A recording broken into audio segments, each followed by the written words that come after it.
Hi, this is Reggie from Restore Plus Physical Therapy. It's my mission to end chronic pain, and sometimes to end chronic pain, you have to prevent an injury, right? In a separate video, I discussed how to prevent slip and falls in snow and ice, right?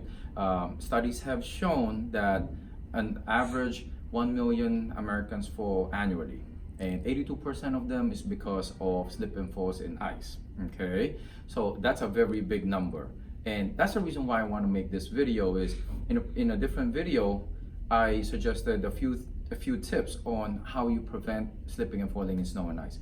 Now, how do you actually fall? Because let's say, for example, you're gonna fall. Is there a proper way to fall down, or when you're slipping, how do you actually fall down? There is actually a proper way. Now, I want to show you how, and then later on, I want to address what a lot of people are saying is, okay, things happen too quick, it's an accident, I won't have time to do what you're telling me to do. And I will tell you, you can, all right? Why? Is because, well, if you keep practicing how to actually fall down, you will be able to do that kind of instinctively. For example, an example I always give there is when we do martial arts. When, like, let's say a judo expert, when they throw them, that happens in a split second. But how do they know that they're gonna roll, all right? How do they land safely? It's because they keep practicing either normally or in their mind. That causes their muscles to respond the way they would want it to, even though it's a split second. So you can actually try that. But how do you actually fall down safely? One is you want to relax your body and just breathe out. Okay, a lot of times when we're gonna fall, we stiffen up. So try to relax, and then your body will be looser that way. It will be softer. All right, and what you want to avoid is our almost reflex reaction, which is to extend our arms straight out. Okay, I see a lot of patients broken wrists, elbows, shoulders, because they do this. Okay, they can dislocate the elbow, dislocate the shoulder, or most common is they would break the wrist. So try not to do this, which is our normal tendency. And what you want to do also is you want to fall on a bigger surface. You kind of spread your hands out, so that spreads the force of the impact. And if it's not that, what I recommend to people is, if they're gonna fall, and this is actually one of my patients that I taught this to, she actually did this. She just landed on her butt, because usually our buttocks are bigger and we have muscles there, or fat there. It's a softer surface, it cushions the fall, all right? So, and it's a bigger surface, it distributes the force. Okay, so it minimizes the chance that you're gonna have an injury. And then another thing also is you want to be able to bend your elbows,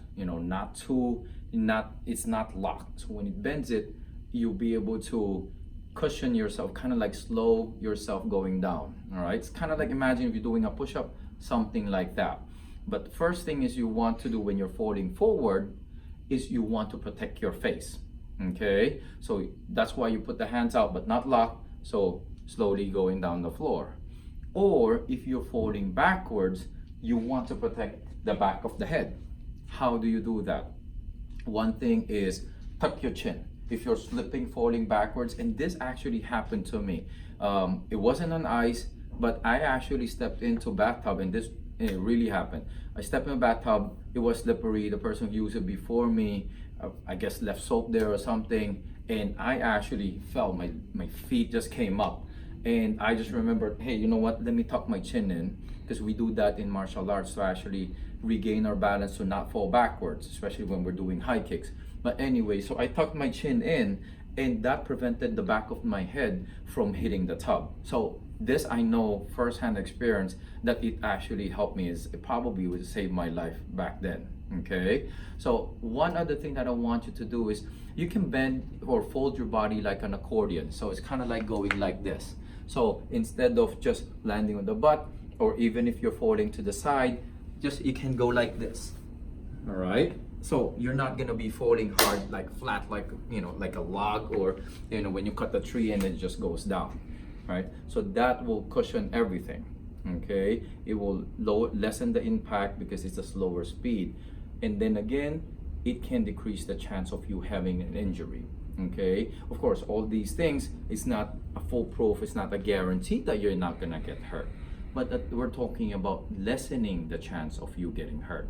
And every time or every chance I can get to lessen the chance of having an injury, I mean, I would take it any day. All right, so I hope you learned something from this. And if you have problem with your balance, or if you have injuries related to the slip or fall or any other injuries, feel free to call us. You can call us in the number below, or you can shoot us an email, and then we'll be able to help you out. We'll design a program that will help you with your balance or to recover from your injury. All right, let me know what you think about this video. Feel free to comment below, and feel free to share this with your family, friends, or people you know. And by sharing this, you might be able to save a life, or get somebody to avoid an injury. And that's a big thing, that's a big deal. All right, so you can subscribe to our YouTube channel, you can like us on Facebook, or you can follow us on Instagram. I'll see you on the next video on how to end chronic pain. Bye.